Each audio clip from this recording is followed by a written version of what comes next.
Nuevas negociaciones en Miami. ¿Quién irá allí de nuestro país y quién de Rusia? Putin legaliza el saqueo mientras que en Ucrania se despedirán de las monedas. Sobre esto y más, hoy en TSN. Suscríbete a nuestro canal de YouTube, deja tus comentarios y opiniones sobre los temas que más te interesen. Y esto es de lo que también hablaremos a continuación. ¿Pagar con dinero o pagar con sangre? Europa busca formas de financiar a Ucrania para 2026. Si no se apoya a Ucrania, hay una gran posibilidad de que Ucrania no resista. ¿Qué declaraciones contundentes hizo el presidente en Bruselas y qué pasará con los activos rusos congelados? Escándalo en Private Bank. A un veterano con extremidades amputadas no le emitieron una tarjeta porque no pudo fotografiarse con ella en las manos. Ella también me dijo que no puede ayudarme. Así son las reglas. Se disculparon con el soldado. ¿Y qué cambios se esperan ahora en el sistema bancario? Situación de emergencia a nivel estatal. Odessa lleva 6 días luchando contra el apagón. Un edificio de 16 pisos. No se puede encender ni apagar nada, no hay nada. Estoy en el 9º piso de un edificio de 16 pisos. Tengo problemas de corazón. Subimos y bajamos todo el tiempo. ¿Dónde están los problemas con la electricidad? ¿Dónde se sienten más? Y cómo las alertas aéreas constantes los hacen aún más insoportables. Escándalo con un veterano en Private Bank. La directora del Servicio de Patronato del Tercer Cuerpo de Ejército, Olena Tolkachova, hizo pública una historia impactante. El supervisor médico del servicio llegó al Private Bank junto con un militar de 20 años. Ruslan Knish perdió sus 4 extremidades en la guerra. A él era necesario recuperar una tarjeta de seguridad social perdida en la batalla, pero el gerente tuvo que tomar una fotografía del cliente sosteniendo la tarjeta cerca de su cara con su mano. El veterano, que sufrió 4 amputaciones, no pudo hacerlo, por lo que se quedó sin la posibilidad de recibir los pagos estatales. Tras la difusión del caso, Private Bank pidió disculpas y prometió llevarle la tarjeta lista. El presidente del Banco Nacional, Andriy Pishny, condenó la situación. Escribió que algo así no puede ni podrá suceder. Más tarde, una delegación de banqueros fue a ver a Ruslan para disculparse. Pero, ¿hasta qué punto esto resuelve el problema? La corresponsal de TSN, Irina Markevich, investigó la situación y habló tanto con el veterano como con los banqueros. Su reportaje estará en esta edición. Véanlo hasta el final. Elegir una de las 2 opciones de financiación para Ucrania. Esta cuestión se está debatiendo hoy en la cumbre de la UE, una de las más importantes de los últimos años. Los líderes de los países europeos deben decidir el destino de los activos rusos congelados o utilizarlos para un préstamo de reparación a nuestro país. Katerina Fedorchenko contará más detalles al respecto. La difícil conversación sobre el dinero para algunos de los líderes europeos comienza de manera más complicada que para otros. El controvertido primer ministro eslovaco Robert Fico se ve envuelto en una aventura ya en el aeropuerto de Bruselas. Un vehículo técnico choca contra su avión. Los daños causados al avión son tan graves que Fico informa en las redes sociales que dejará su avión en Bruselas. Él mismo se dirigirá a la cumbre, durante la cual anteriormente había prometido bloquear el préstamo de reparación para Ucrania. No está menos decidido a obstaculizar una decisión conjunta. Otro amigo de Putin es el primer ministro húngaro Viktor Orbán. La idea de utilizar los fondos rusos congelados para nuestro país, él la calificó anteriormente de una locura. Hoy, antes de la cumbre, los políticos no se limitan en sus expresiones. Hay 2 países que están en estado de guerra. No es la Unión Europea, son Rusia y Ucrania. Y la Unión Europea quiere quitarle el dinero a una de las partes y dárselo a la otra. Eso significa intervenir en la guerra. Así que el primer ministro de Bélgica tiene razón. No deberíamos hacer esto. Las autoridades de Bélgica, el país donde están congelados la mayor cantidad de fondos rusos, han expresado de manera constante su preocupación de que Moscú los demande si entregan el dinero. Por eso Bruselas quiere repartir los riesgos entre los países de la UE. Las negociaciones sobre cómo hacerlo ya llevan bastante tiempo. La dirección de la Comisión Europea asegura que está dispuesta a trabajar en este asunto, día y noche. Por su parte, el periódico The Guardian informa sobre amenazas por parte de la inteligencia rusa que reciben tanto las autoridades belgas como el jefe del depositario Euroclear, donde se guardan los fondos. Sobre la importancia de la financiación europea para nuestro país, el presidente de Ucrania, quien también participa en la cumbre, lo recordó en la víspera. Se necesitan soluciones de seguridad, se necesitan soluciones financieras. Para los activos rusos se necesitan decisiones políticas y se requiere el coraje de todos nuestros socios para ver la verdad, reconocer la verdad y actuar en consecuencia. El presidente del Consejo Europeo, Antonio Osta, asegura que los líderes de la UE no se irán de la cumbre sin una decisión sobre el dinero para Ucrania. Pero según la presidenta de la Comisión Europea, en la reunión finalmente deben decidir cuál de las opciones de financiación para nuestro país elegir. La de reparaciones, un préstamo o financiación a través del presupuesto de la UE mediante préstamos externos. Nosotros debemos encontrar una solución hoy. No abandonaremos el Consejo Europeo sin una decisión sobre la financiación para Ucrania durante los próximos 2 años. Y hay 2 opciones.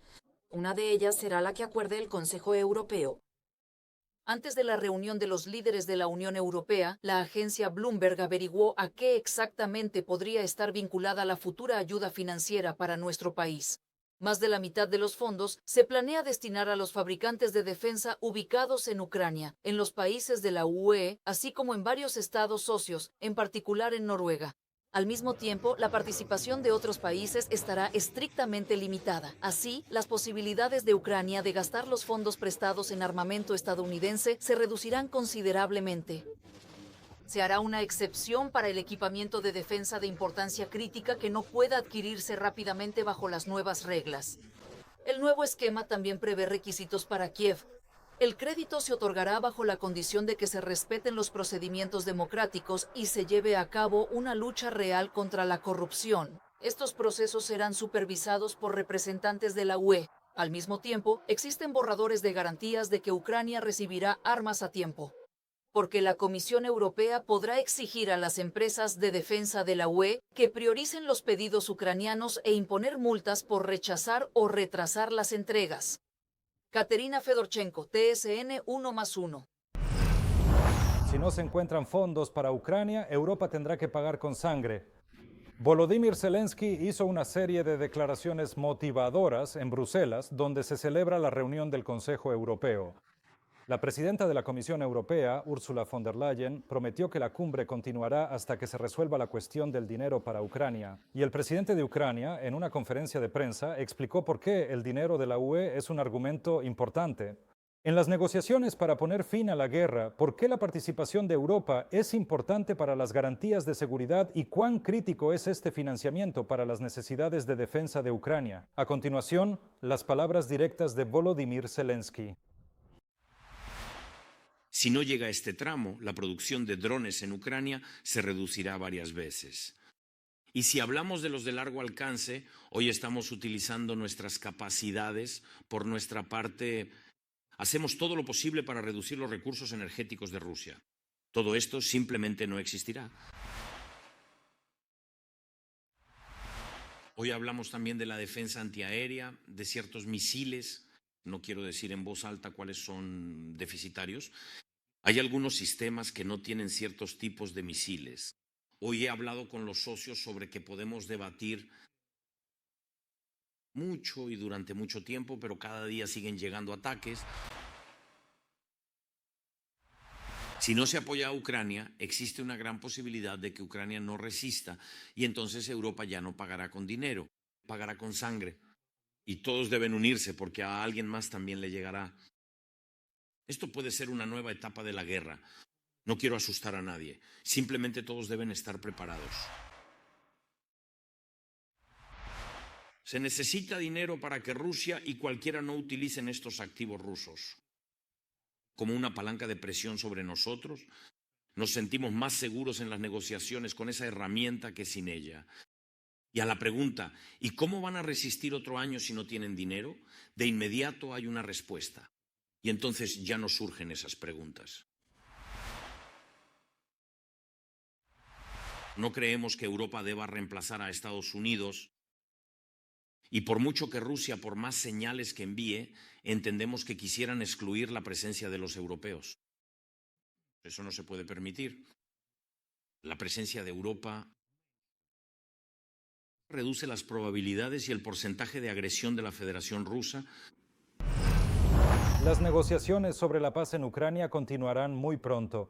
El secretario del Consejo de Seguridad Nacional y Defensa, Rustem Umerov, y el jefe del Estado Mayor General de las Fuerzas Armadas de Ucrania, Andriy Natov, partieron hacia Florida, Estados Unidos.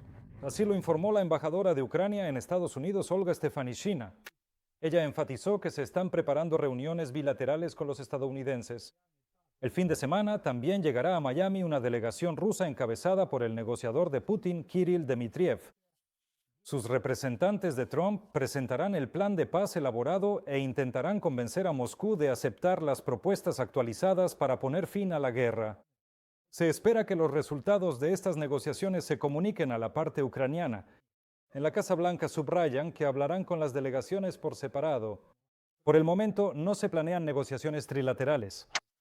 Las negociaciones del fin de semana serán una continuación de la prolongada discusión en Berlín, donde durante 2 días las delegaciones ucraniana y estadounidense discutieron las propuestas de paz. Y posteriormente, con la participación de líderes europeos, también hablaron de ellas con Donald Trump. ¿Cree usted que el plan de paz para poner fin a la guerra en Ucrania podría acordarse ya este fin de semana? ¿Y cuál será la posición de Estados Unidos? ¿Estarán de acuerdo en todo con los enviados del Kremlin? No olviden dejar sus opiniones en los comentarios de nuestra transmisión en YouTube. Y por supuesto, denle like y suscríbanse al canal. Y yo continúo con la emisión de TSN. Continuamos.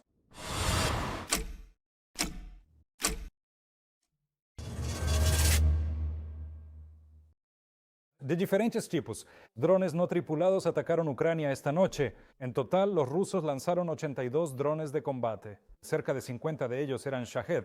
Nuestra defensa antiaérea derribó e inutilizó 63 UAVs de tipo Shahed, Geran y otros tipos, en el norte, sur, este y centro del país. Los rusos apuntaron en particular nuevamente a la infraestructura energética. 3 muertos y 4 heridos en la región de Donetsk. Ataque de 15 drones a Drushkivka. 2 personas murieron y 4 más resultaron heridas. En Kostiantynivka, un dron FPV chocó contra un automóvil civil. El conductor no sobrevivió. Los rusos atacaron la región de Jersón con drones y artillería. Mataron a 2 civiles. En Novodmitrivka lanzaron un explosivo desde un dron sobre un residente local y en el centro regional un transeúnte murió a causa de un ataque de artillería. Otra residente de la ciudad fue llevada al hospital en estado grave. Es una trabajadora de una empresa municipal que fue atacada por los invasores ese mismo día. En Cherkasy, con víctimas, drones atacaron barrios residenciales e infraestructura crítica, la ciudad sin electricidad, dañadas 15 casas, un complejo deportivo y varios autos. Drones también atacaron Kryvyi Rih en la región de Dnipropetrovsk. 4 personas resultaron heridas en sus hogares destruidos y los rescatistas extinguieron incendios. En la ciudad también hay cortes de luz. Los rusos también están aterrorizando la región de Odessa con drones. La carretera Odessa-Areni está actualmente bloqueada. El tráfico se ha detenido en ambos sentidos. Hace unas horas un Shahed impactó en el puente sobre el Dniester. Uno de los coches quedó en el epicentro de la explosión y una mujer murió en él. Y por la noche los ocupantes volvieron a atacar la infraestructura civil. 8 personas resultaron heridas. Un hombre fue llevado al hospital y al resto se les prestó ayuda en el lugar. En el distrito de Odessa se dañaron la fachada y las ventanas, un edificio de varios pisos, un liceo, casas y autos. Los trabajadores municipales están trabajando a pesar de la amenaza de nuevos ataques. Y ya durante 6 días, con pausas solo por las alertas y los bombardeos, intentan superar las consecuencias del apagón energético. El día anterior, en la región se declaró una situación de emergencia a nivel estatal. Ahora mismo lo más difícil es para los habitantes de Arsis y Odessa. Más sobre el 6º día sin luz lo contará Olena Cherniayeva. sin horarios y solo por unas pocas horas. Así vuelve la luz a los hogares de los habitantes de Odesa. Sin embargo, cerca de 30,000 familias siguen sin electricidad desde el momento del bombardeo y este ya es el 6º día. Los trabajadores de la energía están trabajando las 24 horas. Ellos cuentan que prácticamente están restaurando el sistema desde cero. En particular, buscan soluciones temporales para devolver el suministro eléctrico a las viviendas. El sistema no soporta las cargas. La noche anterior ocurrió una avería y 2 distritos de la ciudad volvieron a quedarse sin agua. Finalmente, ya para la noche, la infraestructura crítica volvió a recibir energía. Pero la situación es absolutamente impredecible. Encienden la electricidad de manera espontánea, donde es posible, aunque sea por unas pocas horas. Sin embargo, los habitantes de Odesa dicen que aprendes a valorar la luz en cualquier momento y en cualquier cantidad, después de haber estado varios días sin ella. No hubo durante 4 días, usé powerbanks, iba a cargarlos. Bueno, al menos sobrevivimos, vecinos, cooperamos, ayudamos, ayudo a la gente a infectar. Lo metí en mi mochila, me fui, lo puse a cargar, llegué, lo traje de vuelta. Bueno, sobrevivieron un edificio de 16 pisos, sin luces, nada en ninguna parte. ¿Y Sí, claro. en qué piso está? Yo, 16 pisos, barriles, ¿entiendes? Bueno, ¿y qué se le va a hacer? Es difícil. El corazón duele, subimos y bajamos. Los trabajadores de la energía dicen que ya se están acercando a tener un horario más claro y predecible. Pero ¿cómo será y cuántas horas de luz tendrán los habitantes de Odesa? Es difícil decirlo. La situación más complicada está en la propia Odesa, sin contar la ciudad de Arcis. Allí, por ahora, no prometen luz antes de la próxima semana. En el peor de los casos, no antes del 27 de diciembre. Los trabajadores de la energía mostraron en qué se ha convertido la subestación que abastece a Arcis después del bombardeo ruso. En realidad, allí ha quedado muy poco. Las autoridades municipales de Odesa planean tomar una decisión sobre la concesión de beneficios a los empresarios que abran puntos de invulnerabilidad en sus locales. Se les promete compensar parcialmente los gastos de combustible para los generadores y la compra de los propios generadores. Y a quienes alquilan propiedad comunal, incluso se les promete eximirlos del pago del alquiler hasta el final de la ley marcial. El transporte eléctrico en Odesa sigue sin funcionar. Se decidió que suministrar electricidad a los hogares es más importante. Hoy, los habitantes de Odesa finalmente pudieron dormir por la noche. Fue la primera noche tranquila en al menos los últimos 10 días. Pero ya por la mañana los bombardeos se reanudaron. La ansiedad continúa incluso ahora. Además de los drones, el enemigo también atacó la región de Odesa con bombas aéreas guiadas. Olena Chorñaeva, Iván Savchenko, Odesa TSN, 1 más. En Zaporilla, 35 personas heridas necesitaron asistencia médica. Fueron heridos en ataque aéreo. 5 niños. Antes, los rusos bombardearon la ciudad, afectaron 2 edificios, una empresa y casas privadas. A la mayoría de los afectados que presentaban una reacción aguda al estrés y lesiones leves, se les brindó ayuda en el lugar. 9 personas con traumatismos por explosión, conmoción cerebral y heridas de metralla fueron trasladadas al hospital. Actualmente, 4 de ellos permanecen hospitalizados y una persona se encuentra en estado grave. 4 hombres y 5 mujeres, de las cuales hospitalizamos a 4. 3 se encuentran en estado de gravedad moderada y 1 es un paciente grave. Actualmente ha sido operado, está en la unidad de cuidados intensivos y conectado a un respirador artificial.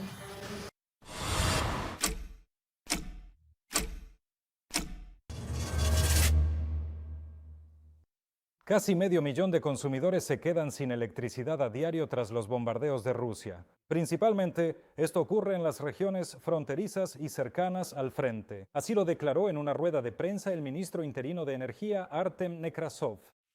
Los rusos atacan deliberadamente los objetos de la infraestructura energética. Esto complica y prolonga el proceso de recuperación, aunque la reparación del equipo dañado se realiza de manera continua. Tras un ataque en Odesa, 32,000 abonados siguen sin electricidad. Gracias. Hoy los horarios están vigentes en la mayoría de las regiones de Ucrania, trabajador por horas. Los cierres también están limitando la industria. Los expertos en energía piden utilizar la luz con moderación cuando aparezca. Debido a los constantes ataques de la Federación Rusa, en promedio, alrededor de 400,000 consumidores en toda Ucrania se quedan sin electricidad cada día. Principalmente, esto ocurre en las regiones fronterizas y periféricas. Esta cifra cambia diariamente y depende de la intensidad de los ataques de la Federación Rusa. El enemigo ataca nuestras centrales eléctricas y redes de transmisión, y la red de distribución de energía eléctrica, y esto complica significativamente y prolonga el proceso de recuperación tras cada nuevo ataque masivo. Mientras tanto, Rusia lleva su propia estadística de destrucción de la energía ucraniana y abiertamente se jacta de los ataques a la infraestructura energética. El Centro de Lucha contra la Desinformación muestra capturas de pantalla publicadas por el Ministerio de Defensa ruso y que han sido difundidas por canales enemigos de Telegram. Los militares rusos informan abiertamente sobre el porcentaje de objetos destruidos, aunque Moscú al mismo tiempo afirma que supuestamente solo ataca objetivos militares. Pero el informe es, de hecho, una confesión abierta de terrorismo contra la población civil de Ucrania. Rusia ha legalizado el saqueo. Putin firmó una ley que permite confiscar viviendas a los ucranianos que han abandonado los territorios ocupados. Los apartamentos y casas que parezcan abandonados en los territorios ocupados de Lugansk, Donetsk, Zaporizhia y la región de Jersón serán confiscados como bienes sin dueño. Las autoridades de ocupación se han otorgado el derecho de transferir estas viviendas a otros usuarios, en particular a los rusos que se encuentran en el territorio ucraniano ocupado. Los invasores anunciaron que la expropiación de viviendas de los ucranianos continuará hasta el año 2030. En esencia, esto es un saqueo legalizado. Los ucranianos que huyeron de la guerra no pueden regresar al territorio ocupado ni defender su derecho a la propiedad. Querían demostrar su valentía, pero en cambio, una vez más, fueron atrapados en una mentira. Por segunda vez, los rusos intentaron alimentar al mundo con cuentos sobre la toma de Kupiansk e incluso difundieron un video en el que supuestamente controlan las calles de la ciudad. Pero los usuarios de las redes sociales inmediatamente desenmascararon el engaño y descubrieron que, en realidad, las imágenes fueron grabadas en las afueras de Tavisanka, es decir, a unos 20 kilómetros de Kupiansk. Fantasear sobre la ocupación. Los rusos empezaron a hacerlo con este asentamiento desde noviembre. Y después de informar a Putin sobre la liberación, el general Sergei Kotsovlev incluso recibió el título de Héroe de Rusia. Al final resultó que con prisa, porque el presidente de Ucrania estuvo allí pronto. Actualmente, nuestro ejército ha hecho retroceder a los ocupantes y controla casi el 90% del territorio. Kupianskaya. En general, los ataques enemigos son repelidos constantemente en esta dirección. En la zona del Yar temporal también se producen intensos combates. Los invasores prácticamente lo borraron de la faz de la tierra. Pero además, a pesar de numerosas declaraciones, todavía no han conseguido tomar la ciudad. Pokrovsk sigue resistiendo. En ese sector del frente actualmente se concentra un tercio de los asaltos rusos. El enemigo está trasladando allí sus fuerzas de reserva disponibles, aumentando la presión sobre nuestras unidades e intentando romper la defensa.